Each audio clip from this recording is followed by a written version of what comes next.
So, ఇందులో భారతీయుడు అనే వ్యక్తి ఇంట్లో కన్న కొడుకునే చంపాడు అంటే, ప్రతి ఇంట్లో ఒక లంచగొడు ఉంటాడు. అది పట్టించండి అన్నాడు. అది ఎంతవరకు వర్కౌట్ అవుద్దనేది శంకర్ గారికి, చూసే ప్రజలకే తెలియాలి. సో, అంతే. సో, 'భారతీయుడు 1' ఎప్పుడో 28 ఇయర్స్ బ్యాక్ వచ్చింది. ఆ! బట్ ఇప్పుడు 'భారతీయుడు 2' ఇప్పుడున్న యూత్‌కి ఎక్కుతుందా?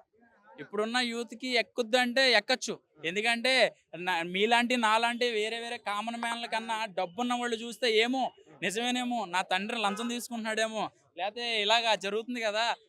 ఈ ఫుడ్ మనం తినడం కరెక్టా? వీడిచ్చే బట్టలు మనం వేసుకోవడం కరెక్టా? అట్లా అట్లా రియలైజ్ అవుతారా యూత్ ఇప్పుడు? ఇప్పుడు 99% లేరులేండి. యమ్మ తెత్తే బావుండురా, ఫ్లైట్‌లో తిరిగి ఎంజాయ్ చేద్దాం, గోవాకెళ్దాం, బ్యాంకాకెళ్దాం, శుభ్రంగా మసాజ్‌లు చేయించుకుందాం, లేతే కమోడ్లు కూడా బంగారంతో తయారు చేయించుకుందాం, సెల్ ఫోన్‌లు బంగారంతో తయారు చేసుకుందాం. ఆ టైప్‌లో ఉన్నారు. సో, మారితే బావుంటది. ఎందుకంటే తప్పు చేసినోడే నీతులు మాట్లాడుతూ ఉంటాడు. సో, అలాంటి రాజకీయ నాయకులు, పోలీస్ వ్యవస్థ గాని, కొన్ని కొన్ని పెద్ద పెద్ద పదవుల్లో ఉన్నవాళ్ళు గాని, వీళ్ళందరూ